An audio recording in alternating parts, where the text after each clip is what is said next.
一晃4年过去，韩立已14岁了。只从外表上看，他和其他普通农家的务农少年相比，没有什么区别，不惹人注意。请听题：韩立多少岁了？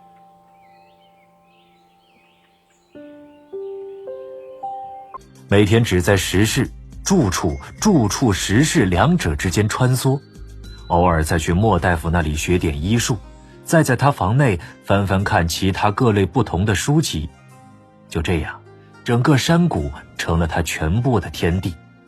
现在有一个重大问题摆在了韩立面前，他遇到了练功的瓶颈，而且更糟糕的是，这几年韩立大量的修炼吃药，没了药物的辅助，他修炼的进度彻底停滞了。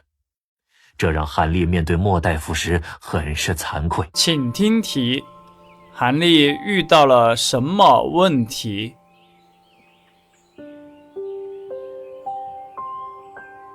把他全部的心血和家当都用在了自己身上，为自己创造出最好的修炼条件，而自己却无法达到他的要求。内心不安的韩立终于向莫大夫坦言了自己的修炼情况。师傅，我的修为停滞了，在口诀上我已经有1年没有提高了。我要下山一段时间，去找点药材回来。你在山上抓紧练功，我要放松口诀修炼。好。隔了2天，请听题：韩立有多久没有提高了？莫大夫带着行李和采药工具独自离开了七玄门。在他走后，整个神手谷就只留下韩立一人了。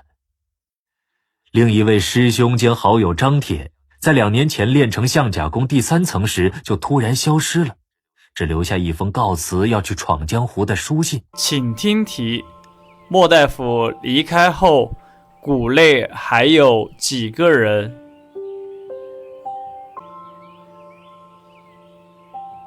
于是就在彩霞山内闲逛了起来。走在这些既熟悉又有几分陌生的山路上，韩立的心里有一点点感慨。这几年间，为了练功，我如同坐牢一般，没有走出小山谷一次。估计外面的那些同门也早就把我这个师兄弟给忘得一干二净了吧。为了避免无谓的麻烦，韩立干脆只挑羊肠小路往僻静的地方走。请听题：韩立散心去了哪里？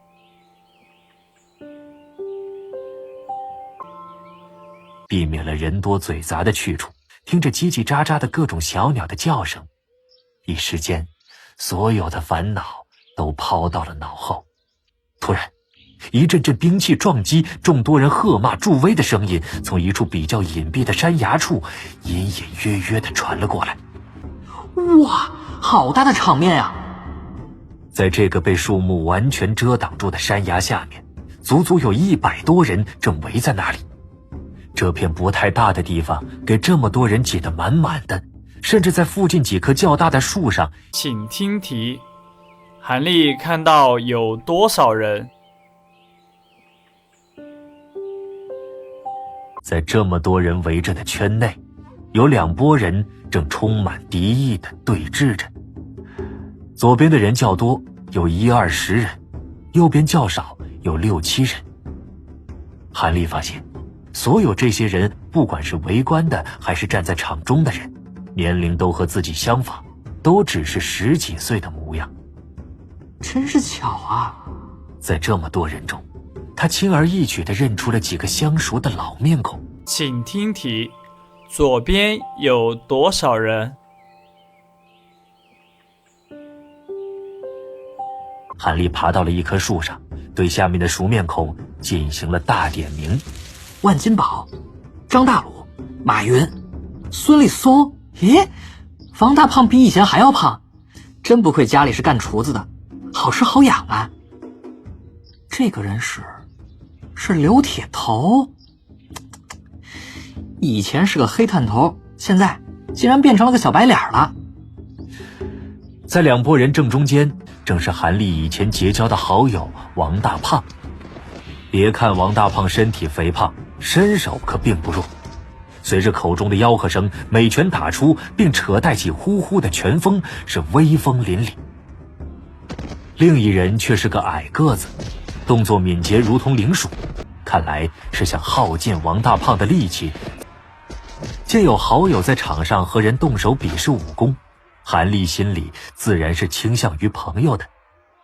看了一会儿，见王大胖仍然保持着迅猛的势头，韩立虽然不会什么武功，但也知道他一时半会儿不会落败，便把心放了下来。请听题：比武的有韩立的朋友吗？他往四处瞅了瞅，想找个人问问到底发生了什么事儿。看到离自己这棵树不远的地方，一块岩石边有一少年一边看一边用手比划着，嘴里还咕咕囔囔的。听他的口气，好像是站在王胖子这一边的。这位师兄，上场的人你都认识吗？他们为什么打斗啊？那还用问吗？我小算盘有不认识的人吗？他们当然是为了……哎，你是谁啊？我怎么从未见过你？刚入门的？不对，还有大半年新弟子才能入门。你到底是谁？在下韩立，是场上那位奋勇无比的王大胖的好友。王大胖的好友？他的朋友我都认识，没你这号人呢。请听题：韩立询问的师兄叫什么名字？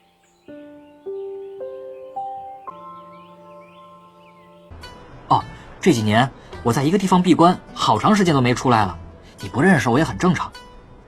是吗？你也是4年前进来的弟子？真没想到，山内还有我这个万事通不认识的人。这人瞥了一眼他所穿的衣服，看起来相信了韩立所说的话，接着和韩立闲聊了几句，就忍不住向韩立道出了这场比试的缘由。请听题：韩立是几年前进来的弟子？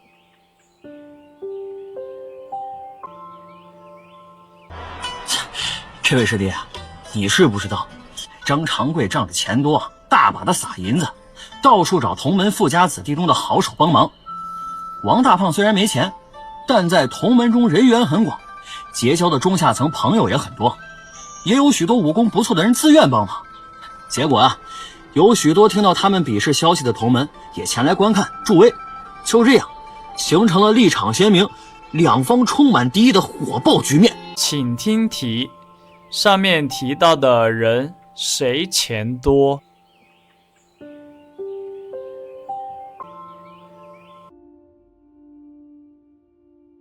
少年，少年，少年。房间，房间，房间。书籍，书籍，书籍。山谷，山谷，山谷。吃药，吃药，吃药。行李，行李，行李。好友，好友，好友。坐牢，坐牢，坐牢。书信，书信，书信。干净，干净，干净。小鸟，小鸟，小鸟。人多，人多，人多。秋去冬来，春过夏至，一晃4年过去，韩立已14岁了。他长成了一个皮肤黝黑、沉默坚毅的乡村少年。只从外表上看，他和其他普通农家的务农少年相比，没有什么区别，不惹人注意，既不英俊潇洒，也不风流倜傥。每天只在食室住处实事两者之间穿梭，偶尔再去莫大夫那里学点医术，再在他房内翻翻看其他各类不同的书籍。就这样，整个山谷成了他全部的天地，他的口诀也水到渠成地修到了第3层。现在有一个重大问题摆在了韩立面前，他遇到了练功的瓶颈，而且更糟糕的是，这几年韩立大量的修炼吃药，莫大夫手里珍贵的药品已所剩无几了。很明显，韩立并不是什么天纵奇才，没了药物的辅助，他修炼的进度彻底停滞了。这让韩立面对莫大夫时很是惭愧。莫大夫几乎把他全部的心血和家当都用在了自己身上，为自己创造出最好的修炼条件，而自己却无法达到他的要求。内心不安的韩立终于向莫大夫坦言了自己的修炼情况。师傅，我的修为停滞了，在口诀上我已经有1年没有提高了。我要下山一段时间，去找点药材回来。你在山上抓紧练功，我要放松口诀修炼。好。隔了2天，莫大夫带着行李和采药工具独自离开了七玄门。在他走后，整个神手谷就只留下韩立一人了。另一位师兄兼好友张铁，在2年前练成象甲功第3层时就突然消失了，只留下一封告辞要去闯江湖的书信。这让韩立觉得太突然了，难过了好几天。仔细想想，隐隐觉得不大对劲，但他人小言微，也没人询问他，这件事也就不了了之了。在谷内修炼了几天却毫无进展，韩立打算换换心情，于是就在彩霞山内闲逛了起来。走在这些既熟悉又有几分陌生的山路上，韩立的心里有一点点感慨。这几年间，为了练功，我如同坐牢一般，没有走出小山谷一次。估计外面的那些同门也早就把我这个师兄弟给忘得一干二净了吧。为了避免无谓的麻烦，韩立干脆只挑羊肠小路往僻静的地方走，避免了人多嘴杂的去处。看着这些与谷内截然不同的美景，听着叽叽喳喳的各种小鸟的叫声，一时间所有的烦恼都抛到了脑后。突然一阵阵兵器撞击，众多人喝骂助威的声音从一处比较隐蔽的山崖处隐隐约约地传了过来。哇，好大的场面呀！在这个被树木完全遮挡住的山崖下面，足足有100多人正围在那里。这片不太大的地方给这么多人挤得满满的，甚至在附近几棵较大的树上也有几个人正站在树枝上，在那儿眺望着。在这么多人围着的圈内，有2拨人正充满敌意地对峙着。左边的人较多，有10-20人，右边较少，有6-7人。韩立发现，所有这些人，不管是围观的还是站在场中的人，年龄都和自己相仿，都只是10几岁的模样。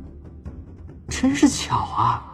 在这么多人中，他轻而易举地认出了几个相熟的老面孔。韩立爬到了一棵树上，对下面的熟面孔进行了大点名：万金宝、张大鲁、马云、孙立松。咦，王大胖比以前还要胖，真不愧家里是干厨子的，好吃好养啊。这个人是刘铁头，以前是个黑探头，现在竟然变成了个小白脸了。在2拨人正中间，有2名赤手空拳的少年正在比试拳脚。一人体态肥胖，但下盘平稳，拳打脚踢之间孔武有力，正是韩立以前结交的好友王大胖。别看王大胖身体肥胖，身手可并不弱。随着口中的吆喝声，每拳打出，并扯带起呼呼的拳风，是威风凛凛。另一人却是个矮个子，动作敏捷如同灵鼠。他并不去招架王大胖的拳头，只是一味的飞腾挪移，看来是想耗尽王大胖的力气，在上演绝地反击。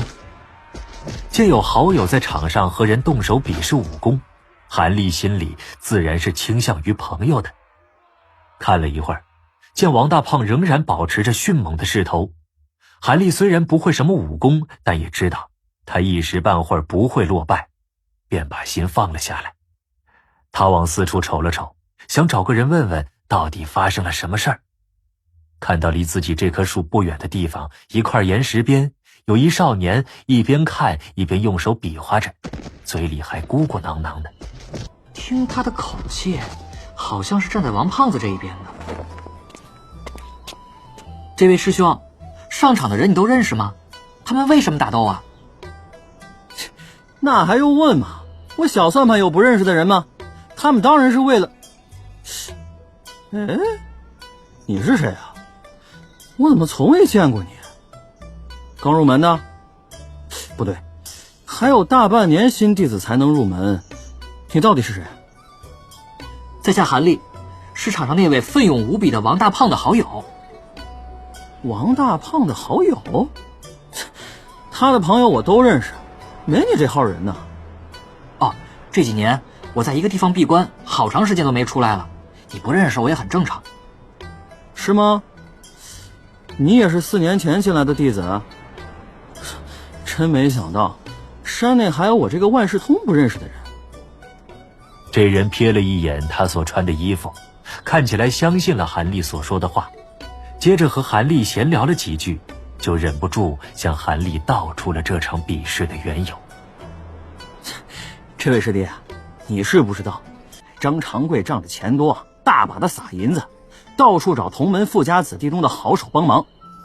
王大胖虽然没钱，但在同门中人缘很广，结交的中下层朋友也很多，也有许多武功不错的人自愿帮忙。结果啊，有许多听到他们比试消息的同门也前来观看助威，就这样形成了立场鲜明、两方充满敌意的火爆局面。